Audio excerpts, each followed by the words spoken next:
Hello friends, welcome back to my channel. My name is Shivani. ये human resource management की series की next video है जो कि बीकॉम प्रोग्राम और बीकॉम ऑनर्स के लिए बहुत हेल्पफुल है।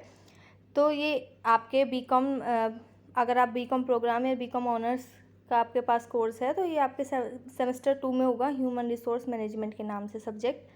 अगर आप 5th सेमेस्टर में हैं और सारे बाकी जो यूजी कोर्सेज़ हैं बीकॉम प्रोग्राम और बीकॉम ऑनर्स के अलावा, उसमें आपका ये सब्जेक्ट होगा फंडामेंटल्स ऑफ एचआरएम।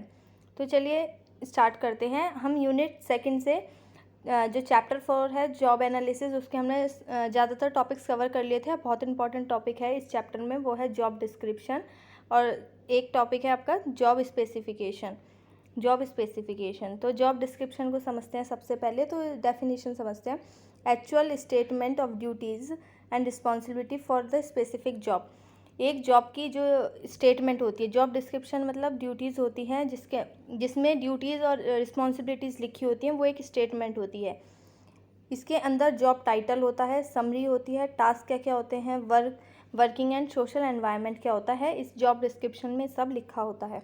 अब इसके कंपोनेंट क्या हैं? जॉब टाइटल में हम आइडेंटिफाई करते हैं द पोजीशन और डिपार्टमेंट। जॉब टाइटल में लिखा होता है कि कौन सा डिपार्टमेंट है, क्या पोजीशन है।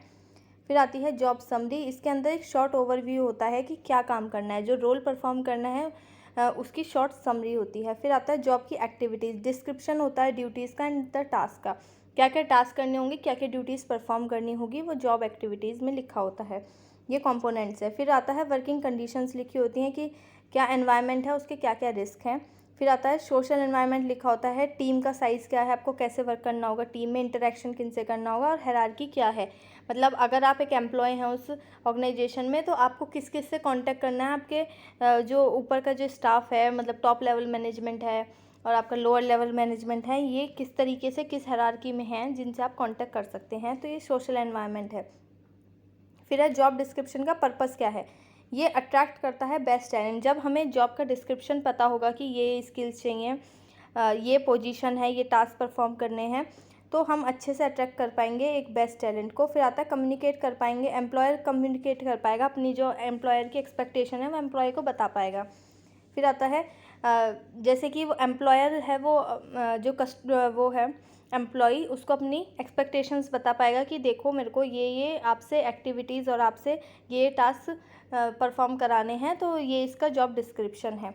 ये गाइड करता है जॉब डिस्क्रिप्शन रिक्रूटर्स को और सिलेक्टर्स को, जिसमें हम रिक्रूट करते हैं कि हम उस बेसिस पे सिलेक्ट कर पाए कि हमें इस पर्सन से ये टास्क अपने ऑर्गेनाइजेशन में परफॉर्म कराने हैं। इस जॉब को परफॉर्म करने के लिए क्या क्या हमें मतलब टास्क चाहिए होंगे, तो उसके लिए हम बेस्ट पर्सन को रिक्रूट कर पाएंगे। फिर आता है क्लैरिफाई करता है वर्किंग कंडीशंस क्या होंगे, और रिपोर्टिंग करता है स्ट्रक्चर की रिपोर्ट बताता है ये जॉब डिस्क्रिप्शन।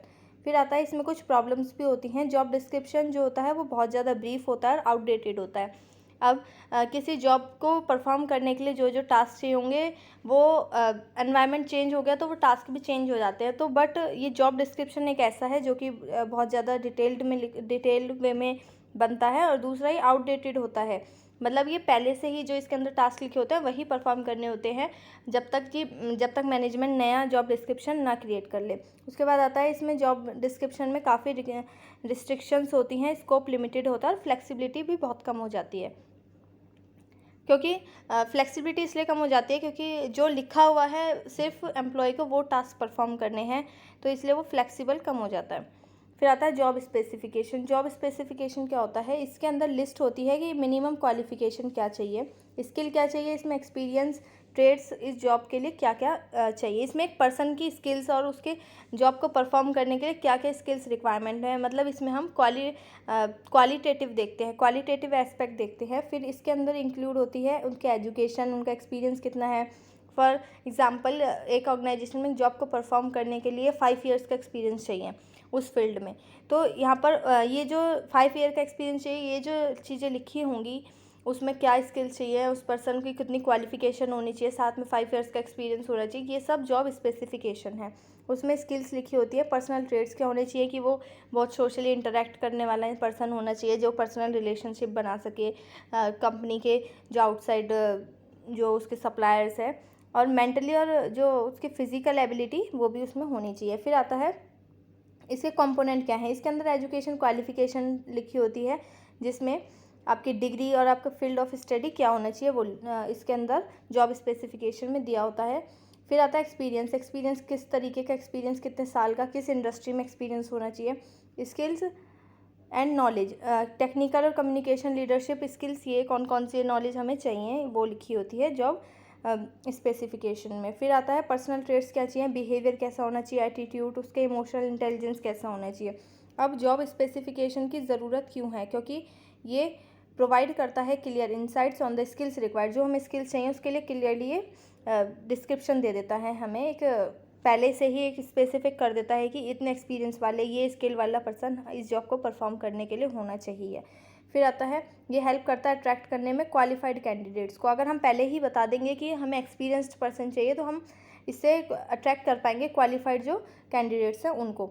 फिर आता है सिंप्लीफाई करता है रिक्रूटर्स का रोल। रिक्रूटर को पता होगा कि ये उसे करना है, इस पर्सन को ही उसे हायर करना है जिसमें ये स्किल्स होंगी। ये टाइम सेव करता है बाय फिल्टरिंग अनक्वालिफाइड एस्पिरेंट्स। जो एप्लीकेंट्स होते हैं जो कि आपके अनक्वालिफाइड हैं, मतलब जो जिनके पास एक्सपीरियंस नहीं है, वो उनको अलग कर देता है और सिर्फ आपके पास क्वालिफाइड कैंडिडेट्स को ही लेके आता है। फिर इसका पर्पस क्या है? इसका ये पर्पस है कि हेल्प करता है कैंडिडेट्स को कि एलिजिबिलिटी के अकॉर्डिंग वो कंपनी में अपने स्किल्स को, मतलब उसमें अपनी जॉब परफॉर्म कर सकते हैं अपने स्किल्स के अकॉर्डिंग, वो एलिजिबिलिटी बताता है ये। फिर आता है ये असिस्ट करता है एचआर को रिक्रूटमेंट और सिलेक्शन प्रोसेस में। ये हेल्प करता है ताकि हम रिकॉर्ड रख सकें जॉब के लिए क्या क्या ज़रूरत है। ये सेट करता है परफॉर्मेंस और बिहेवियर की एक्सपेक्टेशन की हमें क्या परफॉर्मेंस चाहिए उनसे और क्या उनके बिहेवियर की एक्सपेक्टेशन हम रख सकते हैं। अब बात कर लेते हैं एक शॉर्ट सा इसका डिफरेंस, जिसमें कि सबसे पहले हम बात करते हैं meaning job description, job specification. जैसे कि जॉब डिस्क्रिप्शन एक स्टेटमेंट है जिसमें जॉब की ड्यूटीज़ और रिस्पॉन्सिबिलिटी लिखी होती है। जॉब स्पेसिफिकेशन एक स्टेटमेंट है जिसमें मिनिमम क्वालिफिकेशन क्या चाहिए वो लिखी होती है। फिर आता है फोकस। तो जॉब डिस्क्रिप्शन फोकस करता है जिसमें जॉब को डिस्क्राइब किया जाता है, उसकी ज़रूरत बताई जाती है। जॉब स्पेसिफिकेशन में डिस्क्राइब किया जाता है पर्सन कौन सा सुटेबल है उस जॉब के लिए। फिर आता है कंटेंट।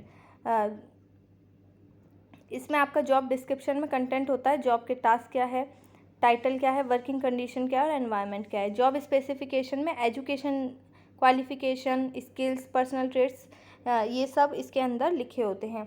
फिर आता है पर्पस। जॉब डिस्क्रिप्शन का पर्पस है ताकि वो जॉब रोल को इन्फॉर्म कर सके लोगों को। फिर आता है जॉब स्पेसिफिकेशन का पर्पस है वो एलिजिबिलिटी क्राइटेरिया बताता है कैंडिडेट्स के लिए। ये फोकस करता है, focus on job description focus करता है what company will provide the employee को क्या क्या प्रोवाइड करेगी, क्या ड्यूटीज़ देगी, क्या रिस्पॉन्सिबिलिटी देगी। इसका जॉब स्पेसिफिकेशन का मतलब है कि कंपनी क्या एक्सपेक्ट करती है एम्प्लॉय से क्या करती है। इसमें जॉब डिस्क्रिप्शन में कंपनी क्या क्या प्रोवाइड करेगी एम्प्लॉय को और जॉब स्पेसिफिकेशन में कंपनी एम्प्लॉय से क्या एक्सपेक्ट करती है। फिर आता है ओरिजिन। ये जॉब एनालिसिस के बेसिस पर ओरिजिन होता है। जॉब डिस्क्रिप्शन हम जॉब एनालाइज करते हैं जब हमें पता चलता है कि क्या क्या इस जॉब को परफॉर्म करने के लिए रिस्पॉन्सिबिलिटीज़ हैं, और जॉब स्पेसिफिकेशन हमें पता चलता है जब हम जॉब डिस्क्रिप्शन देखते हैं। जब जॉब डिस्क्रिप्शन की ये जॉब परफॉर्म करनी है, ये जॉब डिस्क्रिप्शन है, अब इसके अकॉर्डिंग हमें क्या क्या स्किल चाहिए होंगे, क्या मिनिमम क्वालिफिकेशन है, तो वो इसके बेसिस पे है। जॉब डिस्क्रिप्शन के बेसिस पे जॉब स्पेसिफिकेशन ओरिजिन होती है। अब ये नेक्स्ट यूनिट है जो कि हम नेक्स्ट वीडियो में कवर करेंगे। चैप्टर 5 है आपका रिक्रूटमेंट एंड सिलेक्शन। इसमें हम सारे इंपॉर्टेंट टॉपिक्स को कवर करेंगे। आपको ये वीडियो अच्छी लगी हो तो इसको लाइक करें और नेक्स्ट वीडियो के लिए मेरे चैनल को सब्सक्राइब कर लीजिए। और आपका कोई फीडबैक है तो वो आप अपने कमेंट में बता सकते हैं। Thank you for watching this video.